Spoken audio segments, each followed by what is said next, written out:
Welcome to the next edition of Missing the Point. I am Hollywood Rayshawn and Buchanan with my guy, Money Mike Marcangelo. How you doing tonight, brother? Doing good, man. It's a big week in the dog days of summer. Like, I didn't expect to have this much fucking news to talk about. Yeah. Well, I mean, I think that's every year, NBA free agency, regardless of this one free agent or two free agents that are, quote unquote big names. There's always a lot of moving parts. We just didn't realize that a lot of moving parts were going to be, tied to, the NBA champion. So, we'll get into that, certainly. But, obviously, we're about a week off from the draft as we record the show on a Tuesday night. So we'll get into the Celtics draft a little bit. We'll talk about the first few days of free agency because there's been some really wild signings, some wild trades. So, we'll cover all of that. So let's start at home, obviously. So the draft happened last Wednesday and Thursday, so it's the first time we did a two-night event.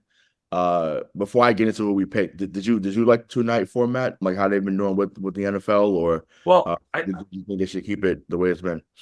Yeah, I think that they're trying obviously to replicate what the NFL does, and they're learning the hard way that it's the NFL they were 2 days, right? They were Saturday and Sunday forever. Yeah, and now the league got to as big as it is. But I don't know. I think if they have, it's going to take a little bit longer for them to build, I think, the audience that they want. And also, this just might be me personally. I find the lottery more intriguing than most of the drafts, right? Because it doesn't always happen. It couldn't always be crazy, but there is that added element of something big could actually happen in the lottery that will blow your mind. The draft kind of went the way that everyone thought it was going to go, right? I mean, and we do need to talk about your boy getting drafted. You need that platform, and I'm about to give it to you. But I thought it was good. It's fine. Mm-hmm. It's not a spectacle though, right? Is it a spectacle for you? No, so that's I mean, and I'm glad that that's the route you went with it. No, that's the thing. And people had this issue with the NBA Finals as well too. So I wanna be be clear. It wasn't just because the Celtics won and they beat Dallas. It was just like you don't even have the logo in the middle of the floor anymore. It felt like a regular season, game or games is what people were, hollering about on Twitter. Some people even said it on their platforms, on their respective shows. But as far as the draft goes, to be fair, we're interested in the 165th pick in the NFL draft. People will say, I will sit there and watch all 3 days, and I'm just and I'm as invested in pick one as I am in pick 216. And that's the beauty of what the NFL has been able to build. That's the pageantry behind the draft that they've been able to build and cultivate for their fan base.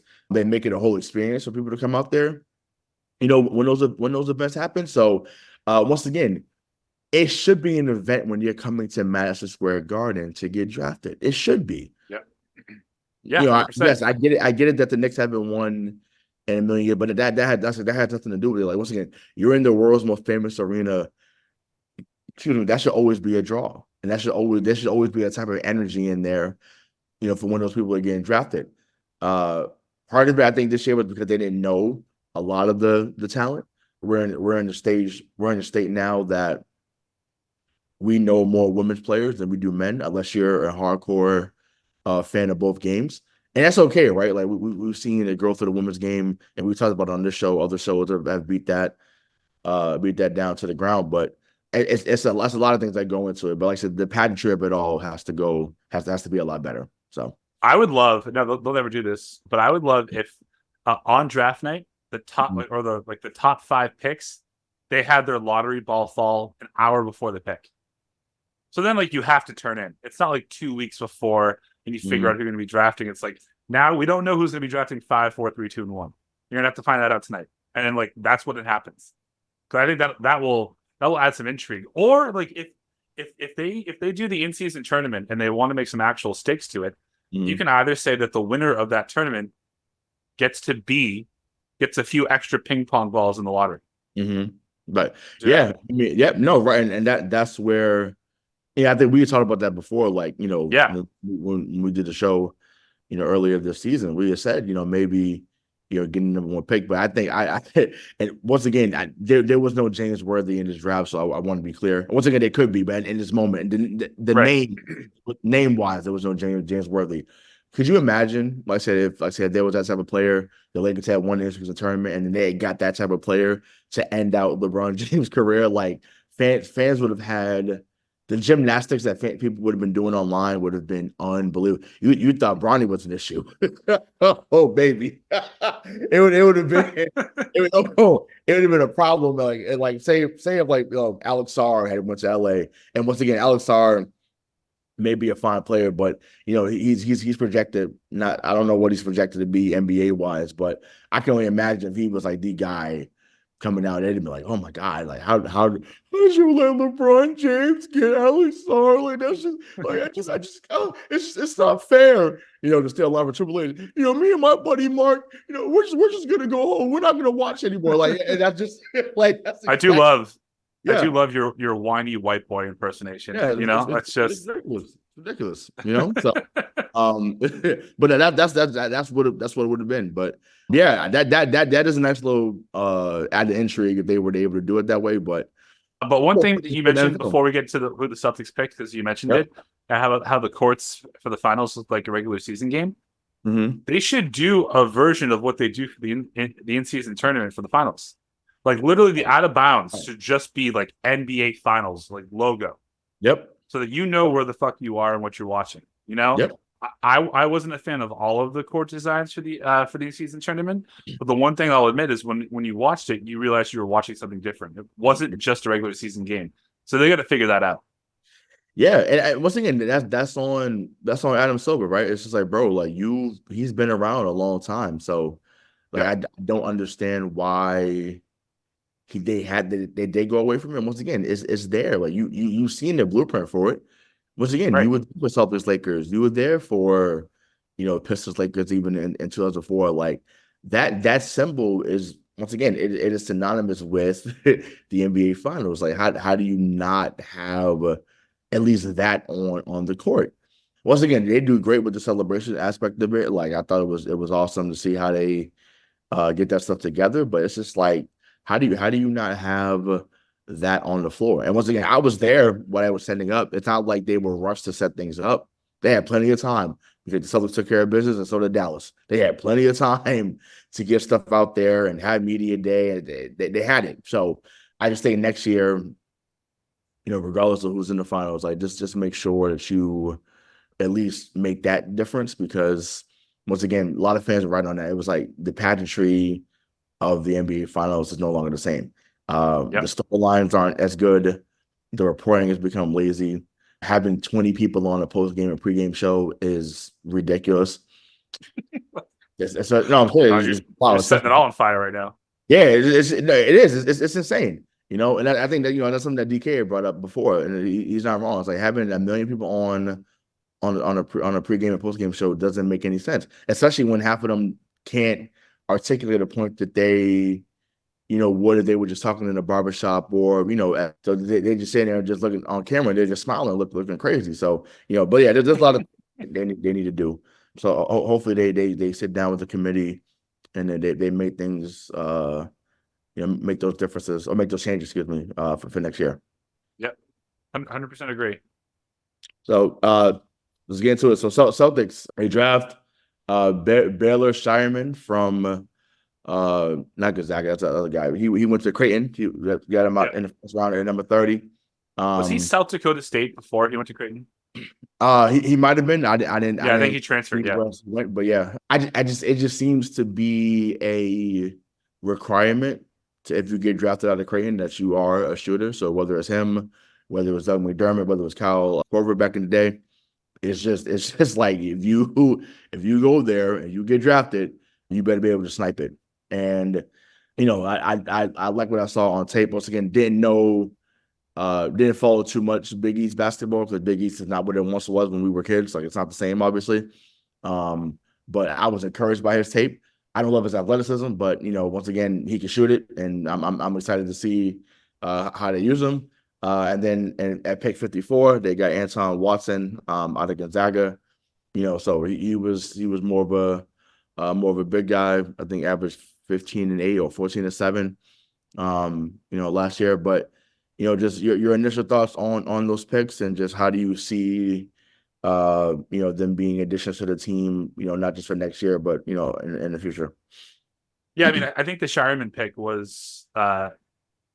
is the most Celtics pick that we've seen, and that fits this role and fits where this team's going. Right. I think he's a guy that can be an oversized guard or a competent sized forward. But his shooting is what got him there. Mm-hmm. I mean, he's someone that is going to have a great shooting form. I think he might be a little bit of a liability defensively, but if he can at least develop into just an average defender, a lot like I don't want to call Peyton Pritchard an average defender, but he's gotten better over the last 3 years. So if you see that kind of improvement from him and you keep his shooting, then this is a team that no matter who's on the court, whether it's the bench or the starting five, you have to be wary of their ability to shoot threes and to beat you by the three. I'm going to be honest with you, I didn't love the Anton Watson pick. I would have preferred if they went with a big, because I think that's their biggest need still. But in an NBA where every single year the best teams are putting up more and more points and are averaging better percentages from the three, it makes sense. It makes sense for the players that they went with. Yeah, no, I get that. I thought he was close to the 6'10", meaning Watson, but then I think when he's 6'8", dude. Yeah, 6'8". Yeah, so he's a more fluid version of Tillman. Like I said, we'll get into that because something about him today as well. So okay, fine. Both players are 23, right? So I think I think that gave some cause for concern in some people's mind. But I'm like, remember, we're not looking for projects at this moment. Once again, Jordan Walsh last year was a project because whatever they had the time, he was 19 years old. He's going to be 20, or he is 20 now. So fine. Once again, that you had that there. They didn't bring back J.D. Davison. I'm happy about that because I think to me, he can be good eventually. It was like Neesmith. It never was going to happen here. I mean, that's okay. So hopefully some other team sees his worth and he's able to grow there. But to our picks this year, I just think that they want everybody, or not everybody, but at least have as many ball handlers as possible. Schierman can put it on the floor. Watson could put it on the floor. Watson is not a great 3-point shooter, yet, but to sit there and learn from Al, and truth be told, Cornette was actually a decent 3-point shooter before he got to Boston. It wasn't his role here, so he didn't have to really shoot him when he got here. But it's hard to believe that he's been here 3 years already too. Like, that's crazy. I know. Time flies. But I think, yeah. So from a fit standpoint, like I said, they went with what they think was going to be good additions to the bottom half of the roster. And I can't get mad at that. I did want the kid from Duke, Filipowski. I thought that would make more sense because of what's going on with KP. But maybe they figure something out during the summer league, or they sign somebody. Because I think they have like 1 or 2 more roster spots to fill. So, but overall, I'm happy with it. So we'll see how it unfolds in summer league in a few weeks. Yeah, I mean, again, if there wasn't a big available that they thought could project to be a starter, a year or two, or even just like a minute filler right now, fine. But I think at like all Celtics fans, looking at this team, their biggest area of opportunity to improve, and the area that they need the most, the quickest, is big. Al's great. I love Al. He's getting older though. Right. And you don't preserve him or get the minutes that you get from him in the playoffs by having him play 40 minutes for 30 regular season games, which is what he's probably going to have to do with Porzingis not scheduled to come back until late November, early December. Yeah, right. So, but I have a couple of players that I know that you're going to ask me. I just know you. You're going to ask me, like, how do I want this roster to be filled out? I have my opinions on some free agents, and I think if they do just one of what I'm asking, we should be okay. Okay. So Do you want to hear? who are they? All right, so you can't give us the tease and don't give us the whole this thing. isn't a big splash, but he's been here before and he worked well. And I think you can get him for pretty cheap. Is Mike Muscala. Okay. You get him. He's 6'10". He's not a rim defender or protector, Right. but he does play similar ball to KP and to Al. He can shoot. Yeah. He's not a liability defensively, and you could put him out there with the starting four and give Al rest, and that he's gonna contribute. He's not going to hold anybody back. Right. So exactly. I like that because I think you can get him on the cheap. And again, his best year in the last 7 years was with us. So why not do that? Yeah, I thought she was going. It was either going to be him. Or I thought you might have said bring back Tice, because that's been gathering some traction in recent days. Yeah, I'd be fine with that. Once again, as a fourth or fifth guy. Once again, I know they brought back Cater, they brought back Cornette, they brought back Tillman, so they have that intact from what they did last year. But yeah, I'd be totally fine with that. I thought that he had a few games where he had like 18 to 20 points. And once again, you definitely don't need that from him. But No. you can see someone that can hit a couple of threes when the defense is broken down and Tatum and Brown are kicking it out to you in the corner or at the top of the key. And once again, he proved that, in his short stint here. He's done it really everywhere he's been. OKC, he did in Atlanta. If I'm not mistaken, he's one of the few Ivy League players to ever play in the NBA. He went to Buchanan during his college days. So yeah, why not? Why not? To me, I know Brad loves Tice, even though he's let him go a couple of times, but Tice is loved here in Boston.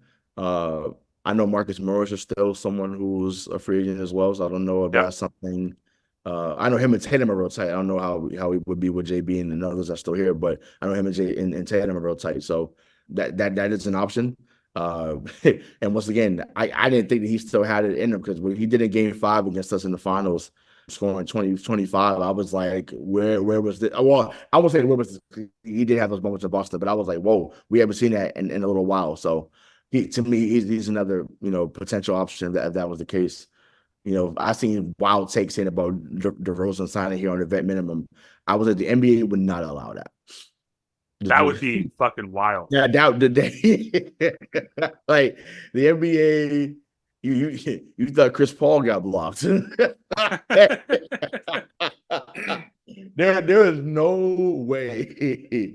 No chance. That's what she like. No way. It's not happening. It's not happening. No, that's not gonna happen. And then it's like, once again, honestly, I'm not gonna lie. I would say cue the Dunk Bulls right now. If we got that notification right now while we were on the air saying da-da-da, da-da-da, the Celtics have signed DeMar DeRozan to a 1-year deal. I'd be like, hey guys, let's get ready to get that back to back. Alexa play Drake back to back. It's coming. So I mean, that would be unbelievable. And for every reason that you just listed, that's why the NBA, as you said, would not allow that. My flashier pick, but it doesn't make sense schematically, is Nick Claxton from Brooklyn. He's younger. He's a traditional big man. He's just under 7 feet tall. He shoots terribly from 3, but he's a very efficient shooter. He's like a healthy Robert Williams. Right, yeah, like he shoots 75% from the field because they're all from within 8 feet, and I think that could be something to complement the team, especially if KP is going to be out for a while and now, but he will require more money than we're probably willing to give. Right, and yeah, I mean, I think with him, they could have done that. Well, Brooklyn wasn't going to move him last year, but I think if they did that last year with getting rid of Time Lord, I think that would have been the time. I don't, like I said, money wise, I just don't think that they can do that, like you said. like I said, once again, some guys you find end up ring chasing. He's not old enough to be ring chasing yet. Like he's not in his No, 30s, I think. So remember he's 25, which also I was like, you know what? Even if we don't yeah, get him this time, when that KP contract is expiring, yeah, wherever he lands, you trade KP and a pick for this kid. If he's still yeah, averaging yeah, his yeah, if he's still averaging his 13 points a night, and now you just instantly got younger again. right. Yeah, exactly. You know, I said we'll see who ends up being. But yeah, those like I said two solid options. I think there was the guy I didn't DK about this guy before. He's in Charlotte. I think his name is Nick Richards. I don't know what his salary looks like, but that's another guy who I think is kind of like a similar. He's similar to Nick Claxton as well in that Rob Williams mode. I don't know if Charlotte's in fire sale mode. They should be because I said once again they haven't done anything really since maybe since we were Mostly like Bogues. yeah, yeah, that's right.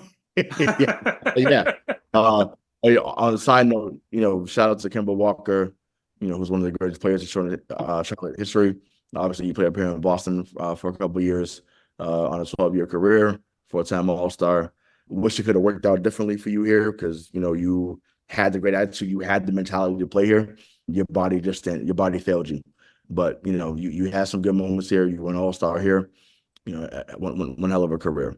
But to your points about those two guys, yeah, hopefully they add something like that here, or maybe someone of the Summer League roster they see that jumps out to them and Bragg is a two-way deal to them. So we'll see how it unfolds. All right, Ray. Okay. Before we get into everything else, I'm going to hijack the Yeah. show from you. Earlier, obviously, we're still talking about the draft. A lot of speculation, a lot of conjecture has gone into it. The Los Angeles Lakers selected LeBron James' son, Bronny James, in the second round. Like almost everyone predicted was going to happen. There was, after the pick, a report that came out that said that basically the management of Bronny made it clear to every NBA team that if they picked him, he would not play for them. He would go play somewhere else. And if they did that they would also deter other players from signing with them. You and I talked about this, off the show in a text, and you had something to say that I don't think many people are talking about. This obviously is nepotism, for sure. Yep. But why don't you give your take on how you look at the situation and how you think everyone else is judging the situation, and then we can kind of go from there. Yeah, I think for me, like you said, it is nepotism for sure. Like I don't want to make it seem like it's not anything that has like of course it is, right? And it's not new. It's something that we've seen, before. But I think what I mentioned to you when we spoke, I thought people were annoyed. One, because it was LeBron, and anything that he does, good or bad, is always going to warrant a discussion or some type of debate, whether it's good or bad. And then two, I thought that, and once again, this is not popular even amongst some Black people. So, G, if you're hearing this, I know that you're going to disagree with what I say. You and I had our own conversation. So, but this is just my stance on it. I just felt like we're not used to seeing Black people in favor or in higher roles use nepotism for their favor. So that's what I personally thought. Once again, I have no issue with being educated on why that could be wrong. To me, I feel like a lot of stuff hasn't been really made about basketball in this regard. Once again, if you think that he shouldn't have got a shot because he can't really play or can't shoot, then by all means, I'm fine with that because that's a fair assessment, at least at this moment. But I've seen more takes being mad about LeBron getting him the spot than just speaking about his overall talent or lack thereof. So that's kind of where I was coming from with that. It's amazing how much has come from this. Once again, I thought for sure he was going to 17, and I think people should have had more of a beef had he went 17 than he went 55. Like going 55, like once again, he's getting the notoriety because of who we were raised by. Like, Right. duh. But also he wouldn't have gone in the second round if he wasn't LeBron James' son. Right. And no, and I think once again, that's also another fair assessment. I'm not gonna lie. I didn't think about till now we're being on air. I'm actually annoyed with Rich Paul because although you think he probably thought in his mind that he was doing the best by, Bronny, and the goal was to get drafted regardless, right? Yeah. And I get it. We wanted to see what happened with, we loved seeing the highlights of Ken Griffey play with his father, right? Whole different scenario because obviously Ken Griffey Jr. was the number one pick in the minor leagues, and then was able to come up there 2 years later. Cool, we get that. Whole different scenario, but it's the first time it happened since then, right? Obviously. I just think it was wild that you go out there and go on this tour saying that this is not going to happen. You go full Eli Manning and say he's not going to play here. He's not going to do this. Not going to do that. And it's just like, bro, like you legit cut off. And I do think there's a couple of other teams that would at least thought about him in the second round, but they chose not to because they were told not to. Yeah, that's the thing too. People don't like that Rich Paul has that type of pull either. They don't. Okay, it's the same thing with he's like the Black Scott Boris. Like that's where so put that in your pipe and smoke it. I think that he's the Black Scott Boris. So people don't like that he's demonstrative and about what he wants for his clients. And once again, they're not used to that, and they don't like the fact that he's become a prominent figure. Once again, I can't wait for the comments to come out on this and say that I'm completely wrong. And once again, I would love to hear a fair and objective comment. But like I said, I just feel like one is because it's Braun, and then two, I said we're just not used to Black nepotism at that level. Once again, has it happened? Absolutely, it's happened in businesses. It's happened in it happened and Black people that listen to this, y'all know it happens in churches. So that's a whole other, I'm a son of a pastor, so I get it. That's a whole nother topic for another day. So we're not going to get into that, but it happens, y'all. So let's take a deep breath. Once again, at the end of the day, he went number 55 and he has a decent career. Yeah. I mean, honestly, this sounds like so stupid, but the racial aspect of it never really entered my mind. I thought people were making such a big. It usually does it for you, but Yeah, sorry. I mean, no. Which is good. Get some, that's again a whole other show for another day. For better or for worse, I don't really think about that. I don't really think about it that way. I just think that this is nepotism, but it's the first of its kind in an era that is that lives off of clips and social media, right? Like we have never seen before in our lifetime a player, not a general manager, not a coach, not an owner, dictate the draft board of other NBA teams to make sure that his pick, his son, gets to come play with him, right? That's why I was like, the comp would have been like Marino saying to the Dolphins, I'm not playing unless you draft my son as wide receiver. Like that's the comp. And I think because of just how spectacular how in your face it is, and not in a bad way. It's just like everyone knew this was going to happen, and then, I mean, the agent even went a step further to ensure that it did. But they ain't even trying to hide it, right? Which is I almost commend it. But to be completely honest, if he was a guy that at USC was averaging 9 points a game, 12 points a game, there'd be less of an outrage. I think that there are always those idiots out there that just hate LeBron because he's LeBron. But Bronny had 2.5 points per game at USC this season? Right. What made the most sense for him is to go to a smaller school and to dominate. And then he would have been picked in the first round in 2 years from now. Yeah. However, the other flip side of that is you have a chance to play with your dad. If you're LeBron, you have a chance to play with your son. Right. And everyone's like, well, they're putting a lot of pressure on him. I agree with that. He might not be that good. We don't know about that yet either. I'll tell you this, though. He will be the most successful, the quickest with LeBron on the court with him. Because LeBron won't let him fail. He will give him more looks. He's going to make him earn it. He's going to make him earn it. But I guarantee he's going to you may see LeBron play a little bit more minutes with Bronny as the season goes on, just to help him out. And there's really nothing wrong with that at all. I mean, no, it's not. But once again, if for those are the parents, right? There's not a parent that listens to this or a parent that's in this world, regardless of where you're at, Europe, USA, whatever. Every parent wants their child to succeed. Well, every good parent, let me put that out there. Yeah. Every good parent wants to see their child succeed. Period. So what it's only different because you're seeing it happen and play out in front of you. Now, to your point that you made about averaging a little bit more, there's another guy on his team that transfers from UNC. His name was Caleb Love. Caleb Love averaged 16 points this season. Caleb Williams. Caleb Love went undrafted.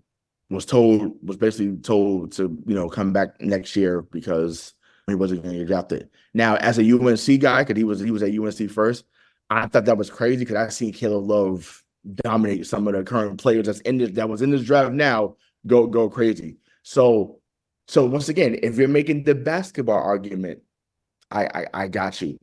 It's bigger than that, and y'all know it.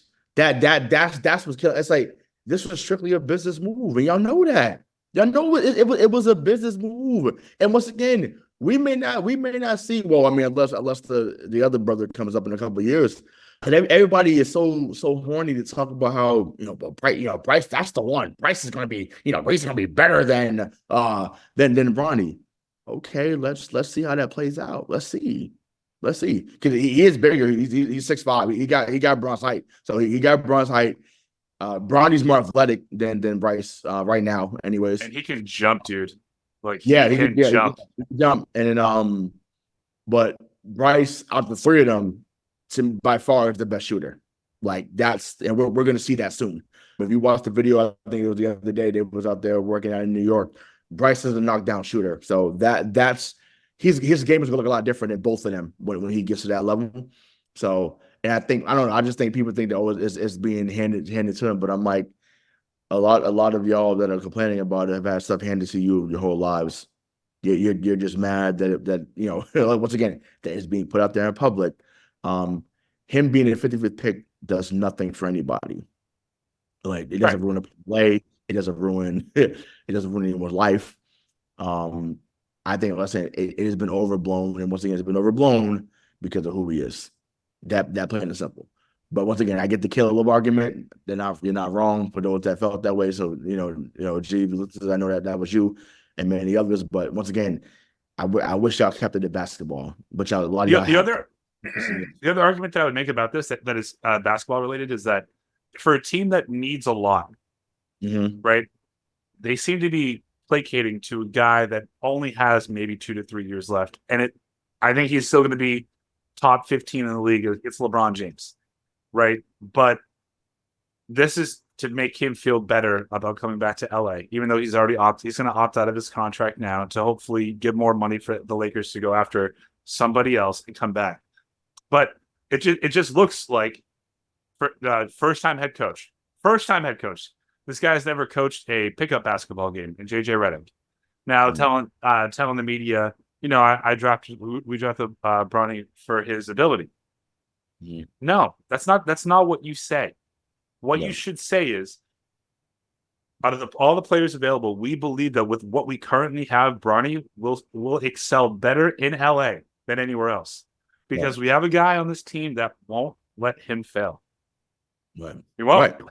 Yeah, but also too, it's just like I think that's perfectly said. I think that honestly, regardless of what was said in the press conferences, there was always going to be people that was going to antagonize and not believe it. Yeah, for sure. And that's what happened. Right? I seen a little bit of the clips earlier. It was like, lying just runs in the family. It's just like, it's just like it's like the the amount of like just the disrespect, the hate. And once again, we hated LeBron because we did something on the court. Like when he's off the court, whatever, I'm fine with it. But we just hated for how if he was playing against the Celtics. I also think though, until we were like 17 or 18, right, probably 18, we hated LeBron because we were told to. Because he was anointed the next MJ without proving a damn thing in the NBA. Everyone was doing this for like he's not MJ, and like that just continued to build and build and build, and now a majority of basketball fans cast shame and doubt on a guy that went to 9 out of 10 NBA finals and won 4 of them. Yep.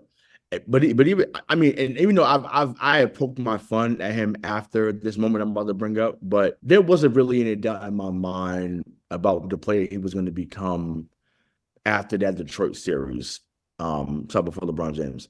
I was like, you scored 25 straight in the conference finals against that great Detroit team. I said it's just a matter of time. He's going to win a few of them. It's just a matter of can you get there, and are your other players going to show up? And obviously, once he got better talent around him, he ended up winning. So he was the system. He was. Right. So that's the biggest credit to his career. To say that about him. But yeah, I don't know. I just think, to me, there's been a lot of think pieces about what is going on. Once again, I respect a lot of y'all kept it to basketball, but y'all haven't. Y'all cried about how it was unfair. You cried about how, a bunch of other things. But I'm just like, once again, if you spoke to his talents and he's not that good, he shouldn't be drafted in. Cool, fine. But it hasn't been y'all stance. A lot of y'all stances. So now I'm actively rooting for him to go off now, because to me, and once again, and granted, my situation is nowhere near what LeBron is, but as someone who is a son of a leader in this city, in Boston, you get looked at differently when opportunities happen, because you're just like, oh, why is so getting this, and why are they getting that, and why is it so, and it's just like, it's a part of it. And once again, you don't always want it or think that you deserve it, but something just happened, yes, because of who your parents are, and something that happened for me because of who my mother is in the city. Yes, by fault, right. Absolutely. And I will not apologize for that.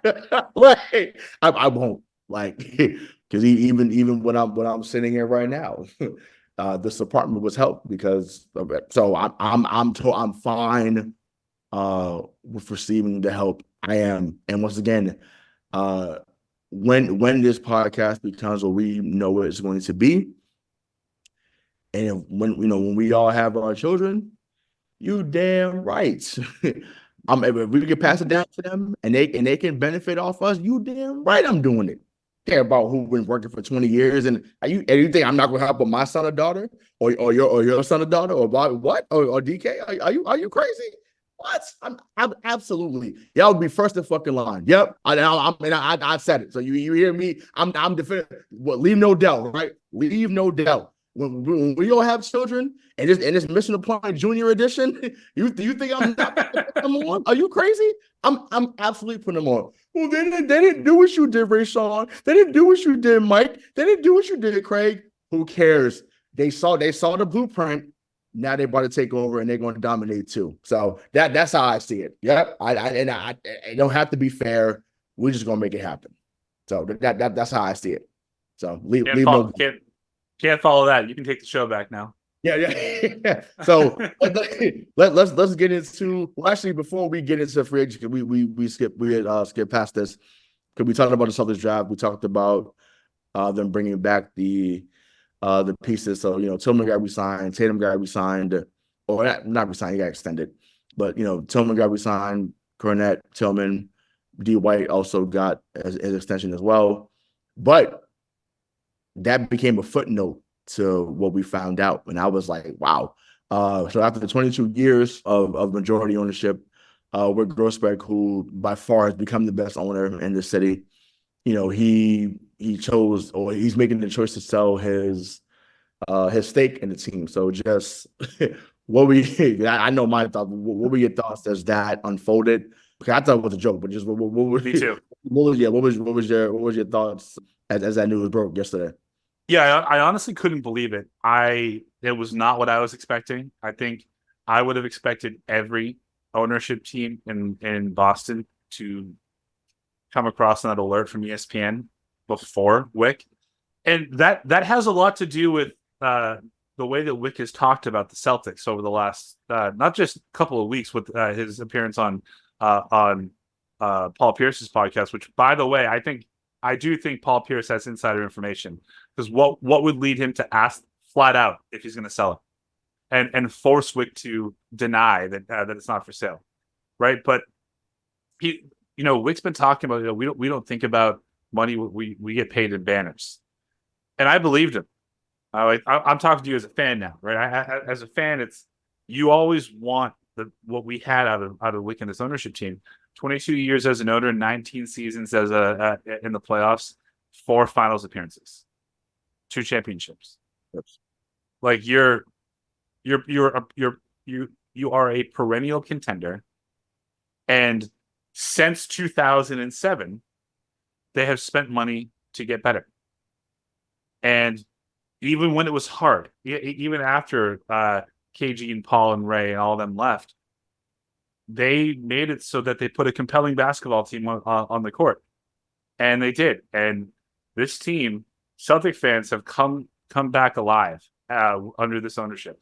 I think between the last hurrah of Larry Bird and the Celtics in like '88, all the way up until 2002, when Wick bought it, there was some lulls. I mean, there was only like 1 or 2 bright spots, and that was probably the Antoine Walker and Paul Pierce, Walter McCarty Celtics. Other than that, I mean, it was dry. But from a business perspective, DK said it in the chat. He's right. You buy the team for $380 million in 2002. You're going to sell it for $6 billion in 2024. Do it. Sell it. I mean, as a business owner, you have to do it, especially because that's oh god, I know. You would feel a lot better or a lot differently, I think, if he spoke about the Celtics the way that John Henry speaks about the Red Sox. You wouldn't be upset about this, even if the in-game stuff were the same. We treat this as an asset. That's it. Right, but okay. This season to me is equivalent to when the Red Sox went 108 and 54, right? I would have been annoyed if John Henry came out and said that 2 weeks after. I would have. Because, but what do you mean? Well, we just had the best season that this league has seen in a while. What after saying that he wasn't going to sell and then selling. Right. It's just like, what? Like, what is going on? So, yeah, I would have felt that way after that, or even like after, like even with Kraft too, like say after the Atlanta Super Bowl. Oh, it's like like that's we're on such a high right now. No, like once again, you just got back, you just got the city back.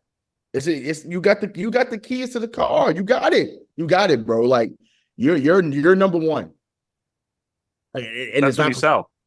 Yeah, my thing is, think about what more you can get if you go back to back.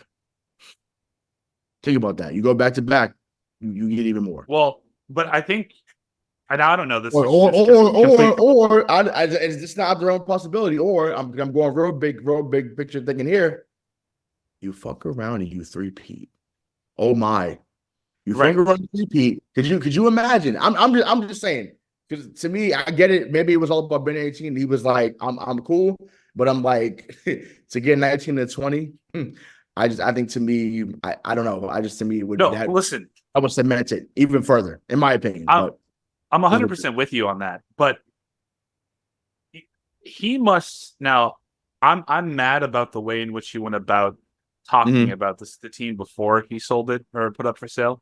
Right, but with all the money that they're spending, with the tax ramifications coming, getting more like bigger and bigger, maybe he knows about local TV market deals that aren't doing as well as they were before. The NBA really hasn't figured out streaming platforms like the NFL has. Maybe he thinks there's going to be a strike. So, aside from, we all know that he has just made a decision, and so has Brad, to put this team in a position where they're probably going to be contending for the next 4 years. Right. And you also have an opportunity to win, hopefully 3 in a row, but let's just call it another 2 in the next 5. I think that they can do that without knowing what the landscape of the actual league from an economic perspective is going to look like in terms of TV rights deals, in terms of everything else. If you can get 10, 20 times your investment or return on investment for a team, I think you do it. I think you have to do it. Yeah. I mean, then again, this, once again, everyone knows that, you and I are wrestling fans, but could you imagine if Pagliuca came out, it was just like, it was me all along? But it was him. It was me all along, Wick. And but my thing is, and I heard it earlier on 985, and I thought this was true. I was spot on. It was like, yo, if Pellucci looks to be a part of the group that puts in the bid, and it's like, yo, you had to come in as a partner 20 years ago. Now Yep. you got the money to do, like, how does that work, bro? Like, so it's just, to me, I just hope that someone comes in that has like a Steve Ballmer type mindset and just says, all right, balls to the wall, we spend it whatever. Yeah.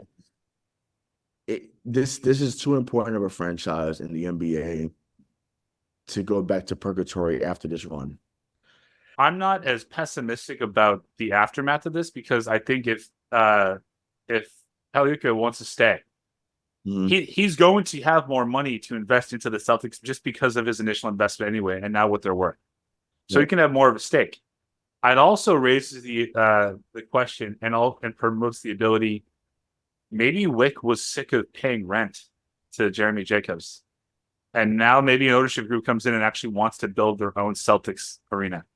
So they brought that up earlier too. I would love to. Hello and welcome to the Encore Arena. Oh God. Well, one, because I want to play some blackjack over there, so I would love for that to be over there. It'd be great. That's $50 minimum. So good luck. Okay, I might. We can talk about it off the air, but I love blackjack, so that's a quick way to get me involved or intrigued right away. And once again, it's right off, the orange line. Like you still have to find something that would be accessible for, most fans. Like, you're not going to put it in, Marlboro or in Reading. You're not going to do something like that. So yeah, it needs to be somewhere where a lot of land. Put it in the seaport. Yeah, that too. I mean, parking would be ridiculous. It's already bad enough over there, but sure, why not? But yeah, I would love for them to go the route that the Clippers are going and having a new arena. That'd be great. And once again, we're still 5 or 6 years out from that, anyways. But I would love to see, I would love to see that happen because they. Do you know that there hasn't been a new stadium built in Boston, not around Boston, but in Boston, since the actual Boston Garden in 1928? Crazy. I mean, yeah, and once again, because now that I've been to Wells Fargo, which is a Philly. I've been to the Kaseya Center, which is in Miami. And the world stuff I've been to. Been to Barclays Center. Barclays is the best. It's not close. Yeah, Barclays is nice. Well, Wells Fargo is very nice too. I was there for WrestleMania, but even the Smoothie King Center in New Orleans is decent too. I went there for 34, but man, it's TD Garden compared to those buildings is once again our fan atmosphere and how we cheer for their team. There's nothing like it. When that building is rocking, it's unreal. But just the aesthetics of the building, it's not there. Once again, Legends is cool. Yes, I know I worked there, but Legends is cool. Putnam is cool. The 1928 Club is cool, but it's just like compared to other arenas. And what they built around it is awesome now. Like, that's a whole area, the whole scene. I love it. But they've also put themselves in a box where they cannot really make any big additions to that arena. They can't build out around it. They can't add any occupancy. They've already tried, and now if you sit anywhere besides Loge, it's like being at Fenway. Like, if you're me, who's 6'6", a short 6'6", you can't sit. Like, you just can't fucking sit down. Yep. And I was in the rafters of Barclays for Springsteen, and I had about 4 inches of legroom. It was like JetBlue for me. Like, I couldn't believe it. I'm like, this is what it should be like. And it's a bigger capacity, but they can't do things like that. And I do think, not to go on a whole rant, but new ownership group that doesn't want to pay Jeremy Jacobs rent. That's intriguing to me. Very. That is. Yeah. And once again, also too, when you're looking to get other free agents in the future, or even just keep who's on your team now, and I'm there, so I can speak on this because I've seen it. There's a difference between the Celtics locker room and the Bruins locker room. Huge difference. Huge. And Well, once the again, Bruins have a harder oh, and lower cap, obviously. no, right, but I'm like, I hope. Well, I shouldn't say this out loud, but I hope maybe next time I'm back there, I'll try to think if I get a couple pictures, I'll send it because it's way different. You know, it's even the visitor locker room is like trash. Like it's bad. It's bad. It's bad. So it's just like they have to get better with that. Once again, Bruins locker room is really nice, real nice. You know, you come in, there's like pictures, got the trophies up there, like it's just dope. You know, Celtics should have a bunch of Gatorades. So, no, what up, Skip? Shout out to Skip. What up, Skip? But yeah, so it's just like it's compared to other arenas, like you know, they have to get better. Once again, this has been around what's it, 95 now? 95 the Free Center. Yep. Once again, they tried to, you know, make some things, but also Yeah, too. it looks cool in there. Like Raptors is banners is cool outside, Raptors inside. All that shit is great.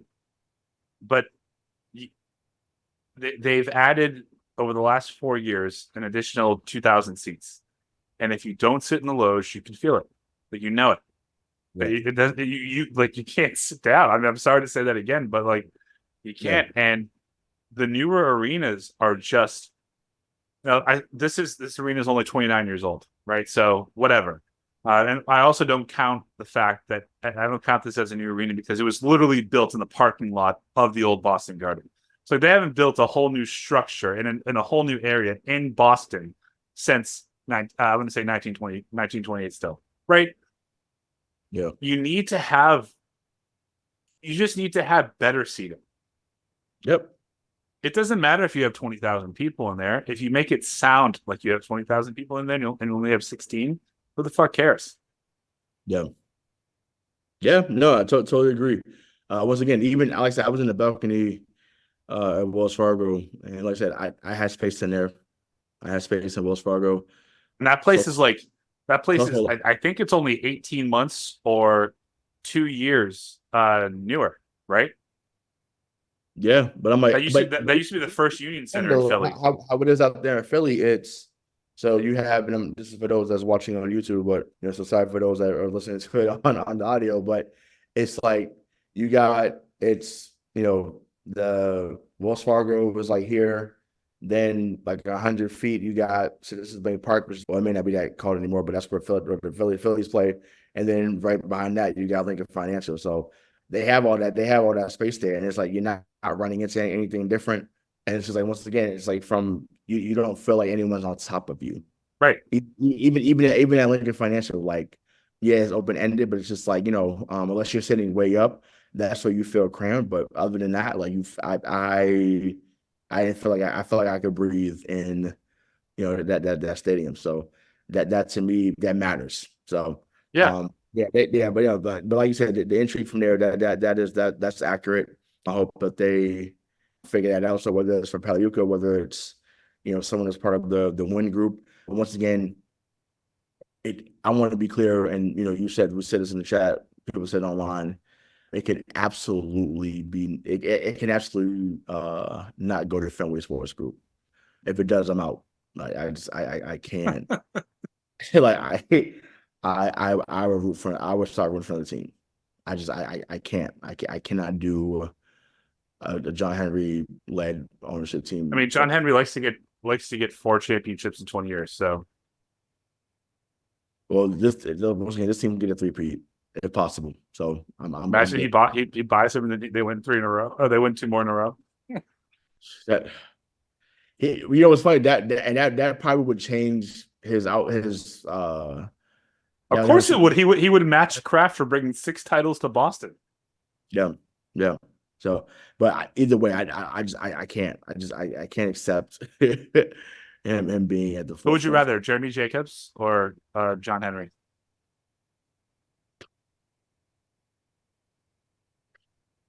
Can I do it? Is there a C option? No, it's only those two, just those two. Because you're gonna say John Henry, and you don't want to. Yeah.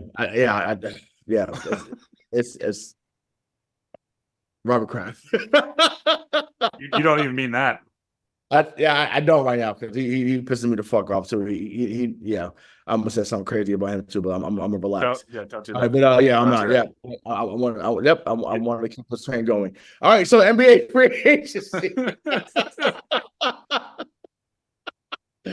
um, as we mentioned at the beginning, it's been a frenzy. It always is a frenzy. If there's anything the NBA always gets right every year, it is free agency. Once again, if they can get the free agency period to match the draft and other things they do throughout the year, they'd be on par with a lot of other major sports. In my opinion, they just have to try to get there. So, just some of the notable signings: Paul George to Philadelphia, 4 years, $212 million. Donovan Mitchell, 3 years, $150 million extension. Klay Thompson to Dallas, 3 years, $50 million. Chris Paul San Antonio, 1 year, $11 million. KCP, your guy, KCP, to Orlando, 3 years, $66 million. With that third year being a player option. Isaiah Hartenstein, 3 years, $87 million to Oklahoma City. Scotty Barnes and Kay Cunningham both got their rookie extensions, so that was 5 years, $226 million. And then Tyrese Maxey got a 5 year, $204 million extension from Philly. So there's other signs that happened, but those are just some of the bigger ones that they're. So just thoughts on any on those. What was the biggest surprise, to you? And then so we can get into, just who do we think has won the offseason so far and potentially be the biggest threat to the Celtics? Well, I thought that the biggest surprise for me was Klay to Dallas. I think had we not all been watching ABC's NBA final coverage and we didn't see Joel Embiid kind of nudge and look at Paul George saying he wanted him to go, then we would have been surprised by that move. But like Klay to Dallas had a great season, right? All that. But one of the things that hindered them against teams like Boston is that they couldn't outshoot us. Yeah. Klay now gives him the ability to do that. Right. If he's right, I mean, he's probably gonna take like 500 and something threes this year, and he's gonna make 220 of them. And they didn't have that last year. Right. So Klay, a 4-time champion, Kyrie, a champion. Now with Luka and that and those two bigs, I think like that's a very, very formidable team. Especially with, oh God, who did you say who left Denver? KCP. Yeah. So like Denver's not getting stronger, right? They're showing us that they're not. They lost him and Reggie Jackson. Right. So I think Dallas is still they look like a pretty big front runner in the West right now. And Paul George to Philly, I mean, now that's a big three. It is. I mean, Embiid, George, and Maxey. Maxey is a Celtic killer. He has been for the last 2 or 3 years. If Embiid can stay healthy, big if. Right. And Paul George can just string a couple years. Stay healthy too. Right. String a couple of good years together. That's a team that may actually break that little glass ceiling that they have there in Philly and make it to an Eastern Conference final. So I think that Dallas is still the biggest threat to the Celtics. I think it's wild that Hartenstein makes more than Jalen Brunson. Like, I think it's fucking wild. But I just, and once again, I get why OKC went all in to get that. I felt like they thought that they were like a big away from, competing a little bit more. So I get that. 87 mil is insane. If it was like 3 years, 54 million, I'd be like, okay, that seems about right. But paying almost 30 million for a guy that, once again, is going to play well. I don't want to, I wanted him here in Boston, but at some point. But I'm like, wow. Once again, shout out to the agent. The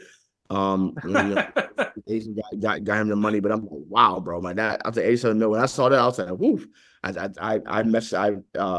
had tweeted my friend that works for SNY in New York. I was like, yo, I'm like, that's insane. Insane that I mean, that's funny money. Yeah, it's a joke. Yeah, it's real funny. It's a big joke. Big joke. He got $87 million. But let's keep it with the Knicks. The Villanova reunion is now complete. I think they, for sure, whether it's on paper, we would say on paper or not, I think that they're the biggest threat to Boston in the East. Well, unless Thibodeau runs into the fucking ground again.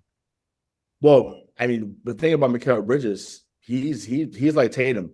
He's an Iron Man. He does not miss games. So they needed that badly, and he defends well. He gets 19 tonight. I don't know if he's going to get that in New York because the ball has there's only one basketball. But I think that you can move Hart to the bench completely. You don't have to play him as many minutes as you were playing him until the playoffs. And yeah, I think, but yeah, on paper, I don't know what they do with Randall. I'm assuming maybe they don't move off him now, but yeah, they on paper for sure. They jump fraud, early fraud. Miami, I'm not Miami. Philly?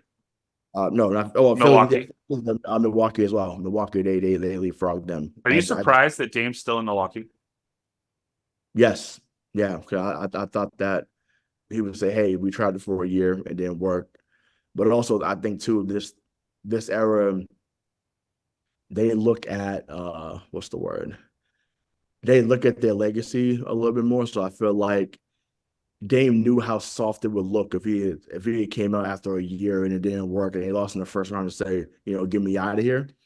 Which is why I think Donovan Mitchell ended up staying too. Yes, it was part of it was because of the money, but it's like you can't get to the second round in Cleveland. You've been given the keys to that franchise. Why would you not stay? And once again, it wasn't the better scenario. Why would you leave? Yep. Get the money. Quick question though. What? Is Doc still the coach of the Bucks? Yes. Mm-hmm. Yep. Oh well, they ain't beating Boston next year. I can say that. Yeah, I mean, like I said, Chris Middleton saved Doc Rivers in that game 5 against Indiana because obviously, we knew they were going to lose the series, but like you couldn't lose a 5. Right. Chris Middleton went ballistic in game 5. Yeah. And he saved Doc Rivers' job for another year. He did. They won't say it out loud, but they come on, like it's well known. Like he saved him for another year in that regard. And also, you have to save your face, right? He can't be on the hook right after you let go Adrian Griffin 40 games in. So he had to get another year at least, and then obviously if it doesn't work, then they can let him go. But it's once again the best, the most secure position in the NBA is to be a coach and get fired because you have to get paid for this. Martin Williams shouldn't he should never worry about head coaching again. That man's getting $60 million in the next 5 years, regardless. Yeah. Just he go coach him. Come and pay me the assistant because I think he's a heck of a coach. I just think that he's been given a raw deal in certain scenarios, but I think he can coach. So I think come here as an assistant. Get your break, and we won't have to pay you, and you continue to get your money from Detroit and Phoenix. So I'm grateful for that, but. Want to get back into Philly too. I know we're talking about New York. Philly fans, you should be excited. Once again, the offseason is full of optimism. Oh boy, here comes a swerve. It's just like Paul George as a talent is top 10 when he's on. I can't sit here and speak to City with Embiid, but obviously the back and forth that goes on between Boston and Philly fans. And I say this every year, but it's relevant to this conversation, so I'm going to say it again. It has been 41 years since you have hoisted the Larry O'Brien Trophy. My mom had an afro. My father had an afro. Both of my grandmothers were living. Crack had not hit the Black community as hard yet. There's a lot of things going on before you guys won. And a lot of you maybe you're smoking dope now to think that you guys are going to win and beat Boston now. So, yeah, was that a wild scenario? Sure. Or a wild analogy? Sure. But it's not an opinion. It's a fact. Well, hold on. A few of those are opinions before we get ourselves in trouble. Well, once again, I would love him to say which one is once again. No. Wait, fact. My mom had a lot of hair. Fact. My dad had a lot of hair. Fact.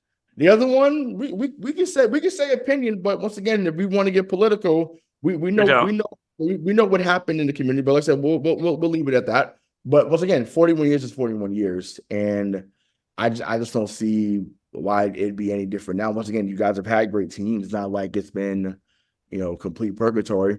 But whether it's been Dr. J, whether it's been Charles Barkley, whether it was the AI era.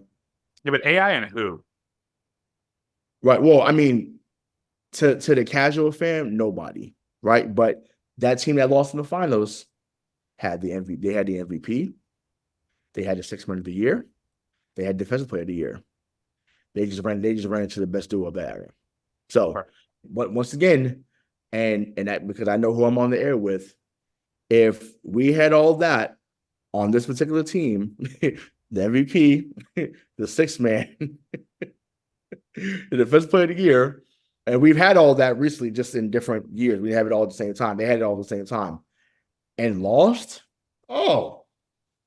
You wouldn't have lived it down. You would not have let it down. I don't know. If you lose to Shaq and Kobe, it's different. Right, correct. So, that's a whole nother thing. But yeah, listen, but I say if healthy, they should be very good. But like I said, just to me, dev taxes and the Celtics being Philly is just a way of life.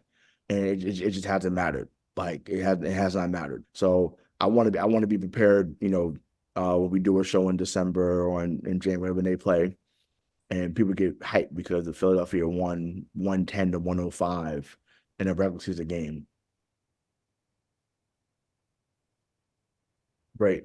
You thought I was nonchalant this year. I'm gonna be real nonchalant. So the playoffs going into this year. Next year, like I said, they don't win it there. We can get back to the anchor the following year. But for this year, until we get to the playoffs, like not weird. Other sports are gonna piss me off up here, but I know what this team now looks like. Where I'm good. Any building, anytime, any place. Shout out to Jenna Jackson. Anytime, any place, we can get the job done. And now we've seen it. We can no longer say they can't get it done. We've seen it. So that goes out the window. Like I said, for this year, they get that mulligan, and then like I said, we can go back and kill them.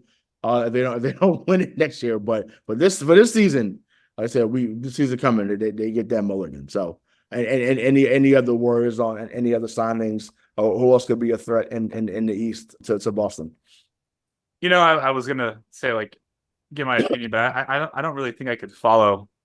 I can follow that. I do think just be on the lookout for DeMar DeRozan to LA. The Clippers or Lakers? Lakers. I mean that.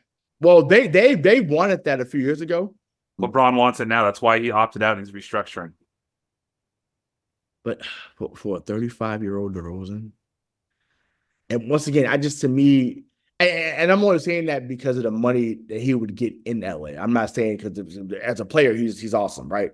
Yeah, you just said you wanted him here. I want him here. No, he's awesome. But I'm saying there's no way I would give him 2 or 3 years at 70 mil, because that's what you might end up getting. But you give him 2 at 50. Yeah. So, but I've heard that Miami is looking at him too. And sorry, I thought I was gonna get through this without doing this. Whatever is there, I got you now. Y'all have become, talk about Miami. Y'all have become the Philadelphia Eagles of the NBA. Every free agent y'all think is coming down there. Everybody. Y'all think every free agent is coming to Miami. Y'all thought Donovan Mitchell was coming. He resigned. Y'all thought, I'm trying to think who was. There's plenty of guys throughout the years recently that, once again, y'all got, and wait, the biggest free agent y'all got recently, you know why you got him? Because Daddy was on the coaching staff. That's why. So that was nepotism too. Damn. Would you look at that? Wow, a prior relationship working out in your favor. What do you know? But yeah, listen, Miami fans, hey, you got Kevin Love back, right? I would have liked him here, by the way. Yeah, I would have too. But you got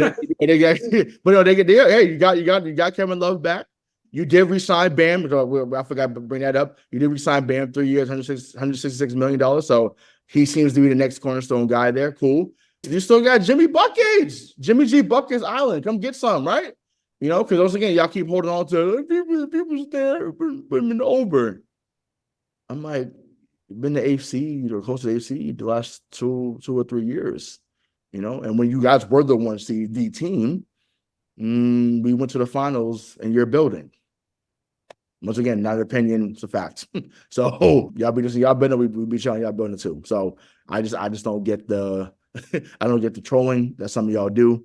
Once again, Jimmy gets all this praise, and once again, once he gets there, he disappears the way y'all said they tend to disappear too. But the difference is, this is now home where it resides. Ben 18 is now there. So you know, to me that's a perfect way to close that out. So he's Mike Marcangelo. I'm Hollywood Rayshawn Buchanan. So next time we'll see you.